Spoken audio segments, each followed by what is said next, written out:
People who clean up crime scenes. What's the most bizarre thing you've witnessed? I've got a ton. I used to do CSI work as an autopsy tech, so I would both go to the scene, investigate, bring the body back to the morgue, and help with the autopsy.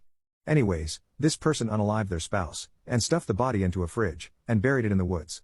When you have a body exposed to the elements, you have normal decomposition to look forward to, such as insects, bloating or gases, skin coming off, bones showing, etc. Once you've seen a few, then you know that this kind of decomposition state of the body is normal and you know what to expect. There are varying levels of stuff you deal with, but it's all within an expected spectrum of the job. However, in this case, this person was sealed in, so you didn't have any of that. They were essentially stewing in there for almost a year. I wasn't there on scene when they found the person, only in the morgue, to help with the autopsy. So I prep the room, the doctor comes in, and I pull out the body from the fridge and wheel them into where we do the actual autopsy. Open the bag, and oh my god. The smell, I'll never, ever forget the smell. I've dealt with bodies in various stages of unaliveness and decomposition, but holy poop, this was on 10 other levels.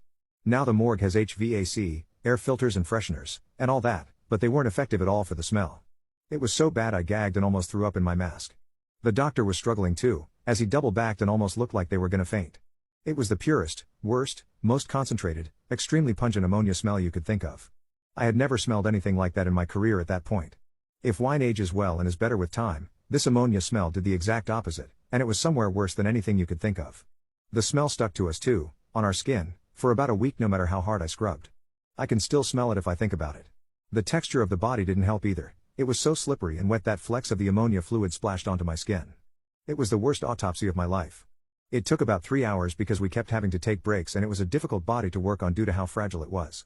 It beat out everything else I saw, from the crazy accident fatalities, the interesting self-mutilations, to even the person who had half their face eaten by rats and half their body covered in a sea of maggots and insects.